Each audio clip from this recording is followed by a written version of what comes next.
على سيد الأنبياء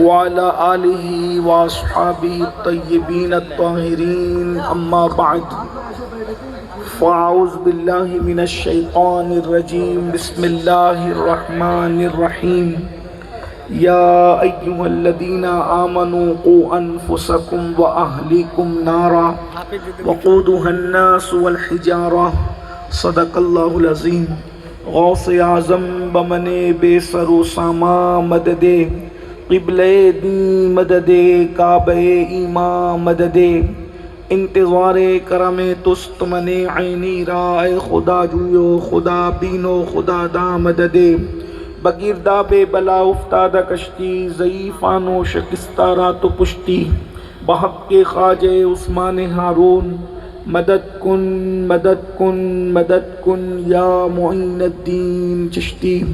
انتہائی احترام و عقیدت کے ساتھ اپنے اور ساری کائنات کے مرکز عقیدت انیس بے کساں چارہ ساز درد مندہ ہم غریبوں کے غم گسار ہم فقیروں کی ثروت شہر یار ارم تاجدار حرم نوبہار شفاعت شب اسرا کے دولہ نوشے بزم جنت دانائے سبل مولائے کل ختم الرسل خسرو خوباں سیاح لامکاں وجہ کن فکام در اللہ المکنون سر اللہ المخزون عالم ما کانا وما یکون آب و گل انبیاء جان و دل اصفیاء مطلع ہر سعادت مقطع ہر سیادت خلاصہ کائنات فخر موجودات حضور احمد مجتبی محمد مصطفیٰ ارواحنا فدا صلی اللہ تعالی علیہ وآلہ وصحبہ وبارک وسلم کی بارگاہ بے کس پناہ میں جس طریقے سے پڑھاؤں سب مل کر بلند آواز سے پڑھیں الصلاۃ والسلام علیک یا رسول اللہ الصلاۃ والسلام علیک یا نبی اللہ الصلاۃ والسلام علیک یا حبیب اللہ وعلی آلک واصحابک یا نور اللہ صلی اللہ تعالی علیہ وسلم۔ ان کی مہک نے دل کے غنچے کھلا دیے ہیں، جس راہ چل دیے ہیں کوچے بسا دیے ہیں۔ ایک دل ہمارا کیا ہے آزار اس کا کتنا، تم نے تو چلتے پھرتے مردے جلا دیے ہیں۔ ہم سے فقیر بھی اب پھیری کو اٹھتے ہوں گے، اب تو غنی کے در پر بستر جما دیے ہیں۔ دولہا سے اتنا کہہ دو پیارے سواری روکو، مشکل میں ہے براتی پرخار وا دیے ہیں۔ میرے کریم سے گر قطرہ کسی نے مانگا، دریا بہا دیے ہیں دربے بہا دیے ہیں۔ اللہ کیا جہنم اب بھی نہ سرد ہوگا، اللہ کیا جہنم اب بھی نہ سرد ہوگا، رو رو کے مصطفیٰ نے دریا بہا دیے ہیں۔ آج کی یہ محفل دارالعلوم اہل سنت معین الفیضان سلطان الہند کے دستار حفظ کے موقع پر انعقاد پذیر ہے۔